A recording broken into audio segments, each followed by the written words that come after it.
من فيض مولانا الغفور قرآن رب العالمين جاء لنا نبراس نور فيه السعادة واليقين أسمى المعاني في السطور نسمو بها دنيا ودين نلقى الشفاعة في النشور بدلائل النور المبين في حفظه تحلو الأمور ما خاب من يرجو المعين نلقى الشفاعة في النشور بدلائل النور المبين بدلائل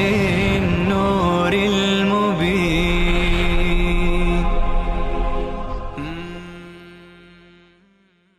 بسم الله الرحمن الرحيم. الحمد لله رب العالمين والعاقبة للمتقين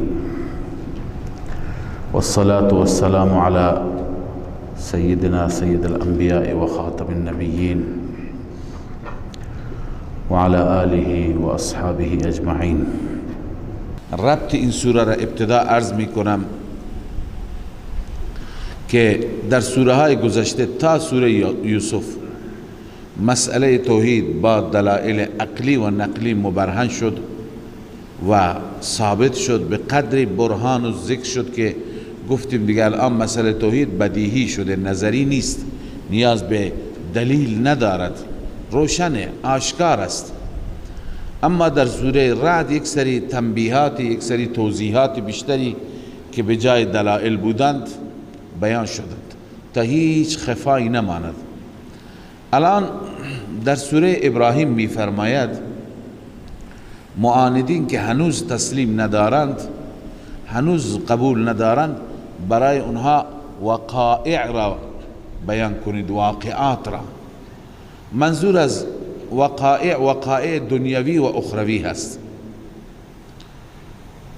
بسیاری از وقایع هستند، واقعات هستند که شنیدن اونها انسان را به راه راست می آورند و انسان به راه راست قرار می گیرد.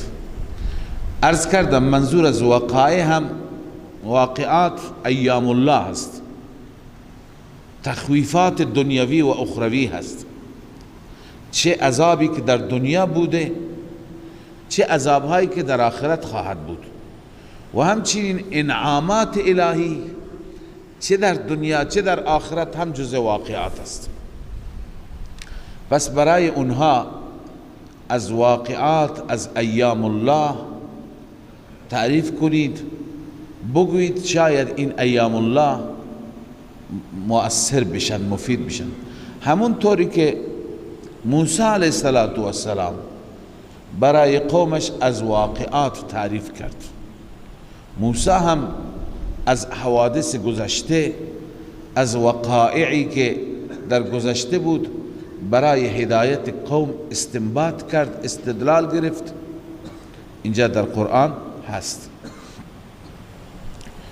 خدا به موسی گفت ذکرهم به ایام الله، ای موسی به ایام الله یعنی به واقعات اینها را یادآوری کن، تذکر بده.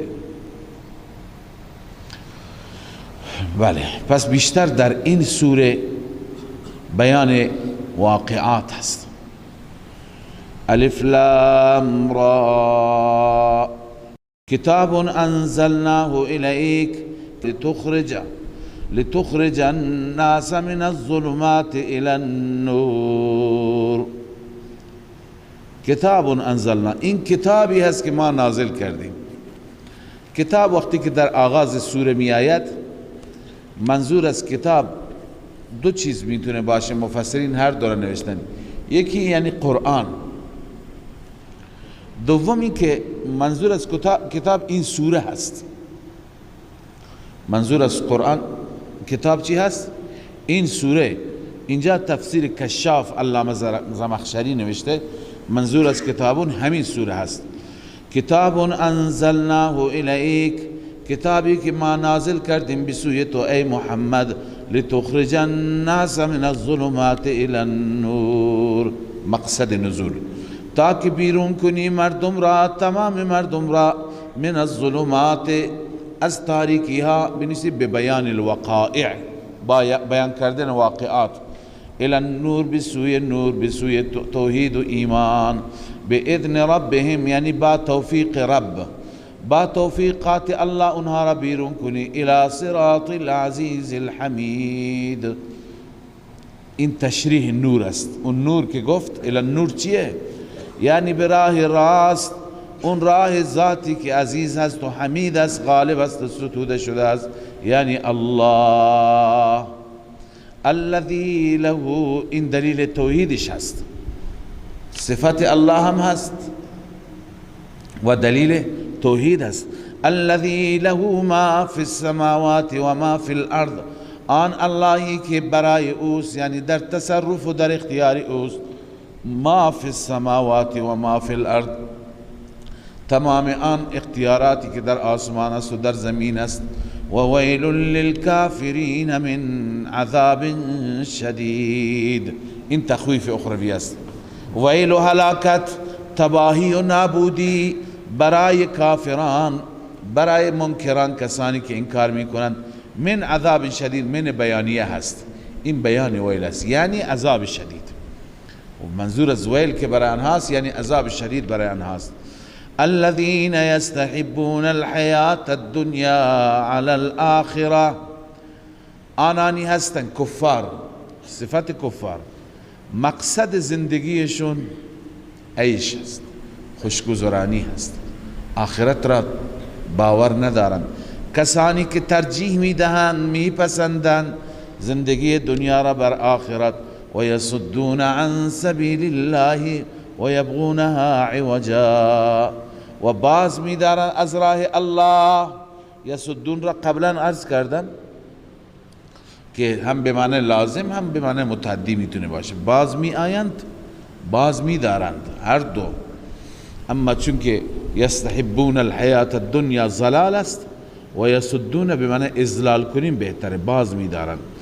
و یصدون عن سبیل الله، باز می دارند از راه الله. و یبغونها عوجا، و می طلبند در آن راه خدا کجیرا.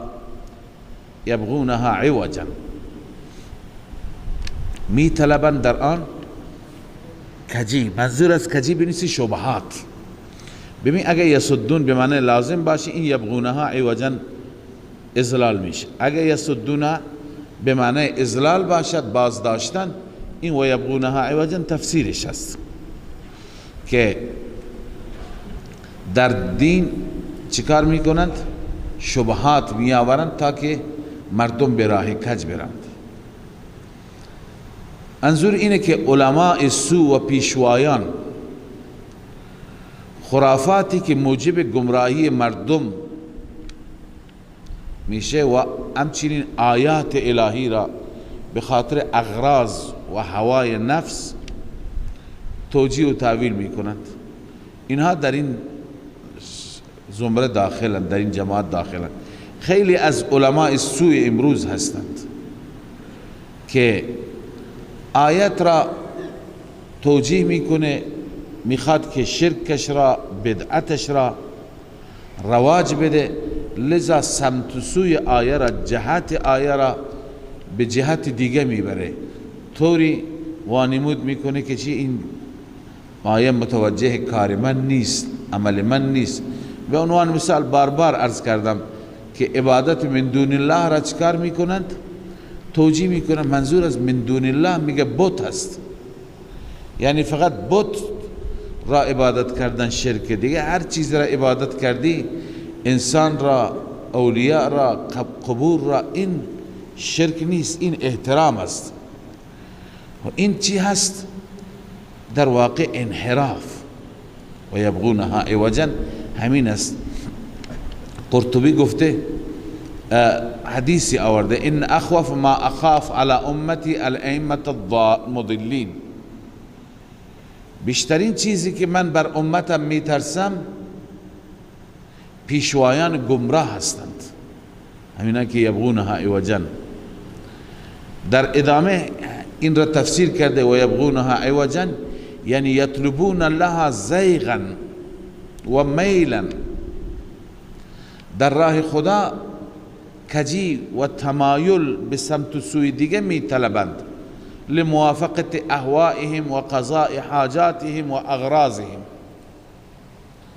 یعنی طوری توجیه و تعویل می کنند که مسائل دینی موافق هوای نفس اونها باشه، مطابق نیازهای اونها باشه، مطابق اغراض اونها بشه، این گونه توجیه می کنند. پس اینها را الله تعالی می فرماید از راه خدا باز می دارند. اولئک فی ضلال بعید، نتیجه دنیوی این افراد، اینها را الله می فرماید در گمراهی بدون از حق، با فاصله از حق هستند. حال دلیل نقلی اجمالی از جمیع انبیا اینجا بیان میشه. همه انبیا آمدند و برای تبیین همین مسئله، برای توضیح این مسئله، وما ارسلنا من قبلك من رسول الا بلسان قومه لیبین لهم، ما نفرستادیم هیچ رسولی را، هیچ پیامبری را مگر به زبان قومش، لیبین لهم، تا که این مقصد برسد، تا که بیان کند برای اونها مسئله را، مسئله توحید را. فیضل الله من یشاء و یهدی من یشاء، الله گمراه می کند کسی را که بخواهد، هدایت می دهد کسی را که بخواهد، و هو العزیز الحکیم، او غالب است، کارهایش هم تمام حکمت دارد، او می داند چه چیزی مصلحت است، چه چیزی صلاح است. ولقد ارسلنا موسی بآیاتنا ان اخرج قومك من الظلمات الى النور، حال دلیل نقلی تفصیلی از سیدنا موسی را هم ما فرستادیم با آیات من. آیات بنیست تکوینی و تشریعی، یعنی آیاتی که دال بر توحید خدا بودند، آیات تکوینی را هم به موسی نشان دادیم که به فرعونیان و به بنی اسرائیل برساند، و هم آیات تشریعی که تورات بود به اون عمل می کردند. مقصد بعثت چی بود؟ ان اخرج قومک من الظلمات الى النور، ای موسی قومت را از تاریکی و ظلمات برهان، به سوی نور هدایت کن. و ذکرهم بایام الله، این همون چیزی که در ابتدای سوره عرض کردیم که در این سوره بیان وقائع هست. به موسی هم گفتیم ای موسی آنها را پند بده، اندرز بده به ایام الله، یعنی به واقعاتی از طرف الله آمدند که در اون وقایع هم وقایع نعمت است، هم وقایع نقمت است. وقتی که عذاب قومی باشد، در کنار عذاب قوم نجات قومی هم هست. ان فی ذلک لآیات لكل صبار شکور، همانا در ایام الله، فی ذلک این اشاره به ایام الله است. در واقعات گذشته دلائل و آیات و نشانی زیاد هست برای هر انسان صبار شکور، صبار در مصیبت، شکور در نعمت. هر انسانی که به وقت مصیبت صبر کند و هر انسانی که به وقت نعمت شکر و قدر کند. در واقعات گذشته برای کسانی که در مصائب صبر میکنند آیات است، برای کسانی که قدردان نعمت ها هستند برای اونها هم آیات است. خب الان موسی علیه السلام ذکر میکند برای قومش وقائع را. و اذ قال موسی لقومه اذکروا نعمت الله علیکم، یکی از واقعات بر خود بنی اسرائیل بود. ای قوم یاد کنید نعمتهای خدا را که بر شما هستند. اذ انجاکم من آل فرعون، نعمت اول، زمانی که الله نجات داد شما را از آل فرعون. یسومونکم سوء العذاب، می چشانیدن شما را عذاب بد. ويذبحون ابناءكم ويستحيون نساءكم. این تشریح سوء العذاب است، یعنی بچه های شما را ذبح می کردند، دخترک های شما را می گذاشتند. اینجا چند تا نقمت است. نقمت اول یسومونکم، دوم یذبحون ابناءکم، سوم یستحیون نساءکم. و فی ذلکم بلاء من ربکم عظیم. در این بلایی بود. فی ذلکم، اشاره فی ذلکم به دو چیز میتواند باشد. بلاء را بر اساس همون ما تفسیر میکنیم، قبلا گفتیم خدمت شما. بلا یک معنیش هست امتحان، در صورتی به معنی امتحان باشد. فی ذالکم، در این عذاب فرعون امتحانی از جانب رب شماست. پس فی ذالکم برمیگرده به عذاب فرعون، به شکنجه دادن فرعون. یا اینکه بلاءون به معنی عطا هست، عطایی از جانب الله. خب اون وقت فی ذالکم مرجع زمین مشار الیه فی ذالکم میشه انجا، در نجات دادن از شر این ظالم. بلاء من ربکم عظیم، یعنی عطای بزرگی و انعام بزرگی از جانب رب عظیمتان. و اذ تأذن ربکم لئن شکرتم، باز هم تبلیغ موسوی. یاد کنید ای بنی اسرائیل، زمانی که تأذن ربکم، رب شما به شما اعلام کرد به وسیله من موسی دیگه، لئن شکرتم لازیدنکم، اگر انسانهای سپاسگزار و شکرگزاری شدید من حتما می افزایم در شما. این در دنیا و آخرت، در نعمتهای شما می افزایم. ولئن کفرتم، اگر شما کفران کردید، ناسپاسی کردید، ان عذابی لشدید، این نتیجه است. عذاب من سخت است، عذاب من شدید است. و باز موسی علیه السلام در تبلیغ خودش چی گفت؟ و قال موسی ان تکفروا انتم و من فی الارض جمیعا، ای قوم اگر شما و تمام اهل زمین کفر کنید، ناشکری کنید، فإن الله لغنی حمید، به خدا ضرری نمی رسانید. چرا؟ چون که الله بی نیاز است، ستوده شده است.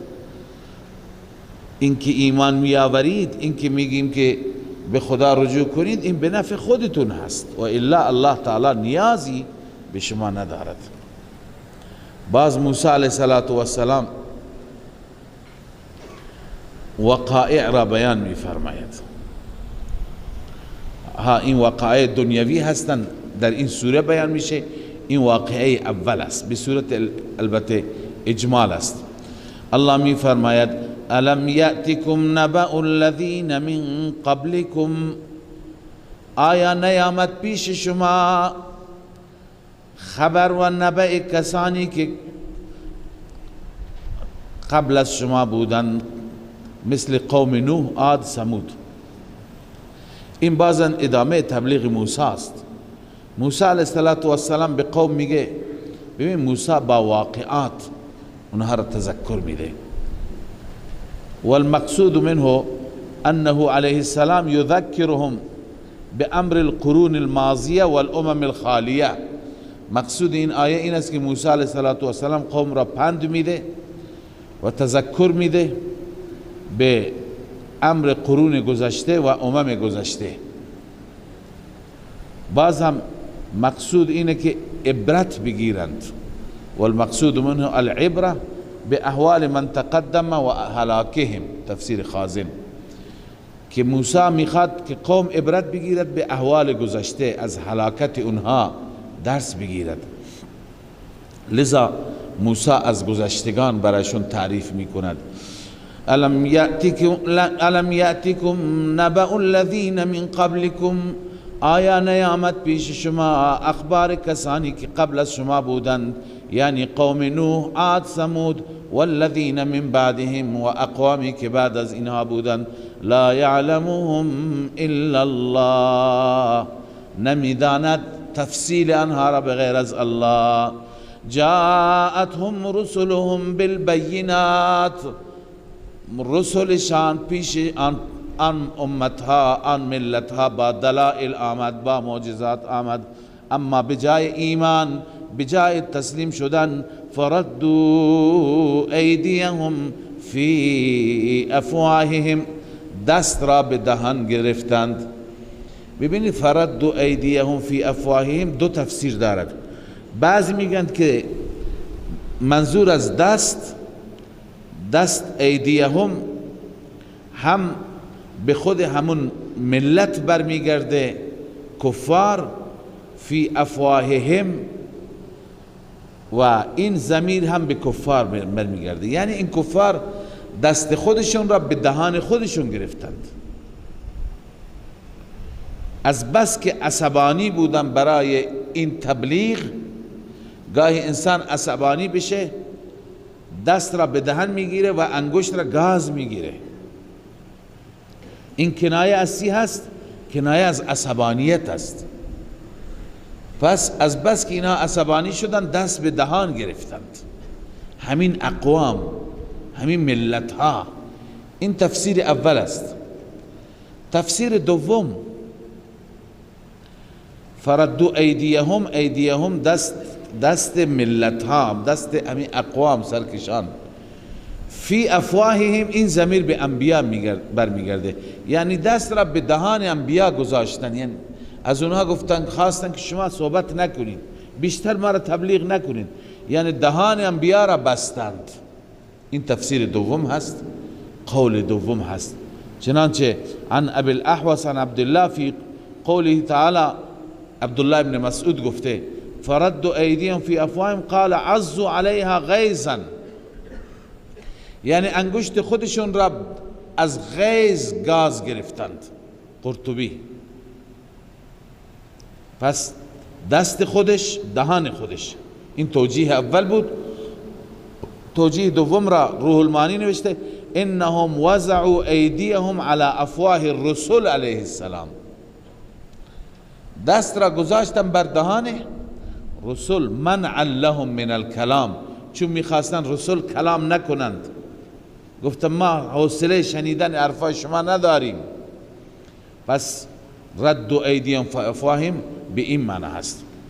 و بعد از اینکه دست به دهان خودشون یا به دهان انبیا گرفتن، چی گفتن؟ وقالوا انا کفرنا بما ارسلتم به، ما کفر کردیم به آن مطلبی که شما فرستادید، ما قبول نداریم. و انا لفی شک مما تدعوننا الیه مریب، ما در شک هستیم از آنچه که ما را شما میخوانید. مریب یعنی شک سرگردانی. قالت رسلهم، جواب رسول، قالت رسلهم، پیامبران گفتند افی الله شک فاطر السماوات والارض، ای مردم آیا درباره الله شک، فی الله یعنی فی توحید الله، آیا شما شک دارید درباره توحید خدا، آن خدایی که فاطر السماوات والارض، این هم صفت الله است هم دلیل است. آن اللهی که از اول آفریننده و خالق آسمان هاست و زمین، یدعوکم لیغفر لکم من ذنوبکم، آن خدا شما را فرا میخواند، شما را دعوت میدهد تا که ببخشاید من ذنوبکم، بعضی از گناهان شما را، یا من اضافه هست. و یؤخرکم الی اجل مسمى، تا که شما را تأخیر بدهد تا مدت معینیش. خدا به این خاطر شما را میخواند، به این خاطر دعوت میده. قالوا ان انتم الا بشر مثلنا، اعتراض دومشان این بود که شما بشری هستی، مثل ما بشرید. تريدون ان تصدون عما كان يعبد آباؤنا، شما میخواهید که ما را باز بدارید از عبادت آنانی که پدران ما عبادت میکردند، از آن خدایانی که کان یعبد آباؤنا، پدران ما عبادتشان میکردند. لذا وقتی که چنین ادعای دارید، فأتونا بسلطان مبین، بیاورید برای ما دلیل روشن، دلیل و مدرک روشن، منظور معجزه‌ای که ما میخواهیم. قالت لهم رسلهم، جواب رسل خلاصه جواب اینه، رسول گفتند که معجزه به دست ما نیست، معجزه به دست الله هست. الله به کسی لطف کند از بندگان خودش بهش نبوت عطا می کند. این جواب رسول است. والمعنى ان الاتيان بالآیه التي قد اقترحوها، معنی این است که آوردن اون آیه ای که آنها می طلبیدند، لیس الینا ولا فی استطاعتنا، این به ما بستگی نداره، در توان ما پیامبران هم نیست. و انما هو امر يتعلق بمشیت الله تعالی، تفسیر مدارک، معجزه آوردن کاری هست که به مشیت خدا بستگی دارد، هرچی خدا بخواد. لذا رسول گفتند ان نحن الا بشر مثلكم، ما نیستیم مگر بشر مثل شما هستیم، یعنی معجزات در اختیار ما نیست. ولكن الله، پس چه فرقی با ما دارید؟ فرق اینه که الله منت و لطف کرده بر ما. ولكن الله يمن على من يشاء من عباده، اما الله منت می گذارد، الله احسان می کنه بنسبت با نبوت و رسالت، رسالت و نبوت میده، احسان می کند بر هر کسی که بخواد از بندگانش. و ما کان لنا ان نأتیکم بسلطان الا باذن الله، پیامبران گفتند ای ملت، ای مردم، نیست برای ما، یعنی این اختیار مال ما نیست که ان نأتیکم بسلطان، این که معجزات را ما بیاوریم، الا باذن الله، مگر باذن الهی. و علی الله فلیتوکل المؤمنون، فقط و فقط بر الله باید توکل کنند مؤمنان. این علاج توحید است و علاج خلاصه توحید است، علاج مخالفت است. شما که قبول نمی کنیم، ما بر خدا توکل می کنیم. و ما لنا الا نتوکل علی الله، چرا ما نباید توکل بکنیم بر خدا در حالی که وجود مقتضی هست، می طلبد، این اقتضاعات هست که ما باید توکل کنیم. و قد هدانا سبلنا، همانا الله راههای ما را به ما نشان داده، ما را راهنمایی کرده. ولنصبرن على ما آذیتمونا، لذا حتما ما صبر میکنیم بر آنچه که شما ما را اذیت بکنید. و علی الله فلیتوکل المتوکلون، این بیان صبر است. صبر یعنی چی؟ یعنی فقط و فقط توکل بر خدا. و علی الله فلیتوکل المتوکلون، فقط و فقط بر الله باید توکل کنند توکل کنندگان. خب این تبلیغ و استدلال پیامبران بود. وقتی که ملت ها اونها را گفتم معجزه بیارید، اونا گفتم معجزه در اختیار ما نیست، در اختیار رب هست، در اختیار الله است، این تبلیغ را کردند. اما گفتگوی دیگری آغاز میشه بین همین رسول و همین ملت گفتند که وقتی دیدن که رسول معجزه نمیاره و دلائل رسول را که شنیدن دلائل قانع کننده بود، اما ملت نخواست که قانع بشه، بنابراین پیامبران را تهدید کردند، تهدید به اخراج، تبعید، قتل. وقال الذين كفروا لرسلهم، الله می فرماید گفتند کسانی که کفر کردند، کفار گفتند لرسلهم، برای رسول خودشان، برای پیامبران خودشان، لنخرجنکم من ارضنا، ما حتما شما را بیرون میکنیم از سرزمین خودمان، او لتعودن فی ملتنا، یا اینکه باید در دین ما، در ملت ما، به آیین ما برگردید. اما الله عزوجل پیامبران خودش را تسلی داد، این تسلی رب است. فاوحى الیهم ربهم لنهلكن الظالمین، رب بسوی انبیاء وحی کرد که ای انبیاء نگران نباشید، حتما ما هلاک میکنیم، ما نابود میکنیم ظالمان را. این دفع مضرت است، یعنی دشمن شما را ما از بین میبریم. دوم جلب منفعت، ولنسکننکم الارض من بعدهم، ما حتما شما را در زمین بعد از اونها چی میکنیم؟ سکونت میدیم، اسکان میدیم. البته این مژده، این خوشخبری و این فتح و موفقیت برای اون مؤمنانی هست که از من خدا میترسند. ذالک لمن خاف مقامی، برای اون انسان هایی هست که میترسند از مقام من. یعنی چی؟ یعنی از قیام امام من، قیام جلوی من، از ایستادن در فردای قیامت در محضر من. و خاف وعید، این برای آنانی هست که میترسن از وعیدی که انبیا آوردند. واستفتحوا و خاب كل جبار عنید، این واستفتحوا اناد قوم است. بعضی گفتند قوم طلب فیصله کرد. واستفتحوا بعضی ها فاعل و ضمیر را به طرف کی میبرند؟ قوم میبرند، یعنی قوم از خدا خواست که خدای زودتر فیصله کن. و بعضی معتقده که واستفتحوا فاعلش انبیا است، انبیا از خدا خواستن خدای الان که چنین است، خدا بعد از این که به اونها بشارت داد که دشمنان شما را من از بین میبرم، پس آنان چیکار کردن؟ واستفتحوا، طلب فتح کردن، یعنی طلب فیصله کردند. افتح بیننا و بین قومنا بالحق و انت خیر الفاتحین، بار الله فیصله کن، تو بهترین فیصله کنندگان هستی بین ما و بین قوم ما. پس واستفتحوا یعنی رسول. و خاب كل جبار عنید، خائب شد، ناکام شد، در خساره و در زیان واقع شد. کل جبار، هر ستمگر، هر زورگو، عنید، هر زورگوی معاند، ضدی. یعنی عذاب آمد، نابودش کرد.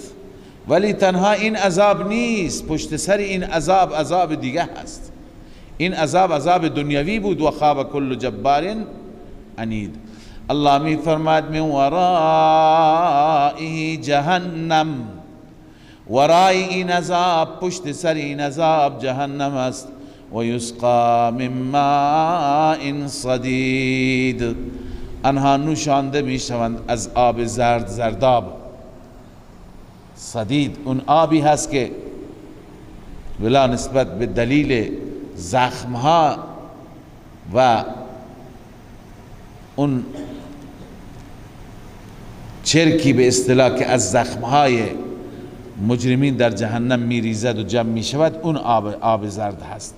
یتجرعه،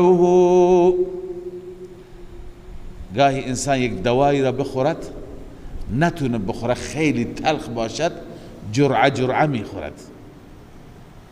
یعنی یک جرعه، هر کار میکنه نمیره اون طرف از گلو. الله میفرماید به همون حالت جرعه اونا چی میکنند؟ این ماء صدید را میخورند. ولا یکاد یسیغه، نزدیک نیست که او را فرو ببرد. یعنی هر کار میکنه از گلو پایین نمیره. ساغ فرو رفتن را میگند. و یأتیه الموت، چنان برای او سخت است که موت پیشش میاد. موت یعنی اسباب موت. چنان الله عذابش میده که با اون عذاب باید میمرد. و یأتیه الموت یعنی اسباب موت میاد. من کل مکان، از هر طرف، یعنی از هر طرف. سرش ضربه میخورد، بدنش ضربه میخورد، آتش فشار میارد، زبانه میکشد که با این عذابهای از هر طرف باید میمرد. اینا اسباب موتن. اما و ما هو بمیت، میت نیست، نمیمیرد. و من ورائه عذاب غلیظ، پشت سرش عذاب غلیظ است، عذاب سخت است. الان سوالی هست، سوال اینجاست که مگر اینهایی که به این گونه سخت عذاب میده اینا در دنیا هیچ نیکی نکردند؟ چقدر نسبت به انسانها خوب بودن، مواسات، همدردی. الله میفرماید هر چی که نیکی کرده نیکیش برباده، این شرک کرده با خدا. مثل الذين كفروا بربهم اعمالهم كرماد اشتدت به الريح في يوم عاصف. این مثالی هست بر بربادی اعمال صالحه مشرک که هر چی عمل بکنن مشرک تباه میشه، عملش از بین میره. مثل الذين كفروا بربهم، مثال آنانی که کفر کردن به ربشان یعنی به توحید ربشان، اعمالهم کرماد اشتدت، الله می فرماید اعمالشان مثل خاکستری هست که اشتدت به الریح، باد و طوفان او را برده، به سرعت برده، فی یوم عاصف، در روز طوفانی. عاصف باد شدید را میگن. لا یقدرون مما کسبوا علی شیء، از آنچه که کسب کردند یعنی از اعمالی که آنها انجام دادند، از نیکی هایی که انجام دادند نمیتوانند هیچ چیزی را حاصل کنند. ذلك هو الضلال البعید.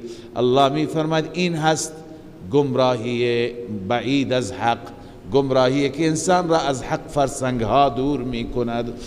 الم تر ان الله خلق السماوات والارض بالحق، این دلیل عقلی هست بر اثبات توحید. بعد از اینکه احوال آخرت مشرکان بیان شد، باز هم دلیل برای اینکه مشرکان به سوی ایمان بیاورند.